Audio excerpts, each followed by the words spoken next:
ఏంటి? భూమి గగన్తో కలిసి సత్యనారాయణ స్వామి వ్రతం చేయాలా?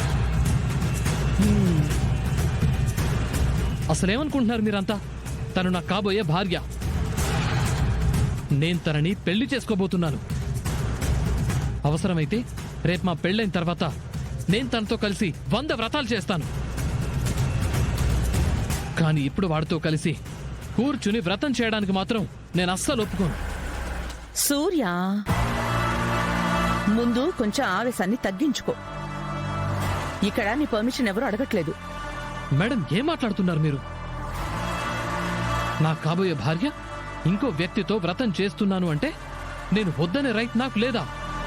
నువ్వే కాదు, బావ కూడా ఏం ఒప్పుకోలేదు. ఇప్పుడు మనం వెళ్ళి ఆయన నొప్పించాలి. ఏంటి మేడం మీరు?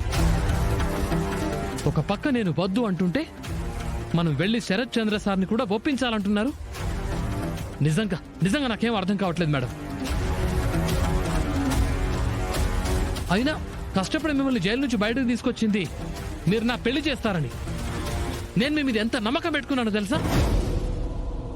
మీరు నమ్మకపోవచ్చేమో గాని రేపు మా ఇద్దరికి పుట్టబోయే పిల్లలకి తిరుపతిలో గుండు కొట్టించడానికి కూడా ముందే స్లాట్ బుక్ చేసుకున్నాను.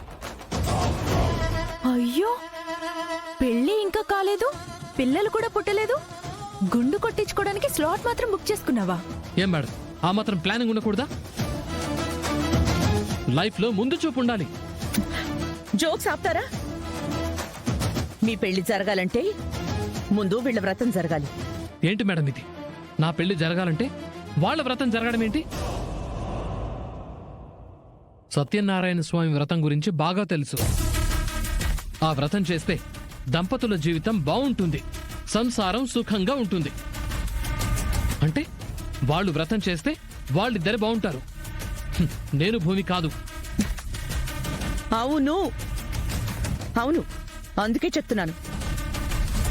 నీకు భూమి కావాలంటే ముందు వాళ్ళిద్దరూ వ్రతం చేయాలి.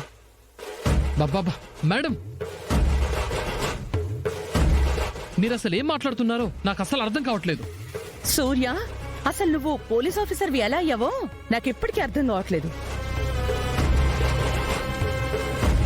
ప్రతి విషయాన్ని విడమని చెప్పాలా ఏంటి? ఒక్కసారి ఆలోచించు.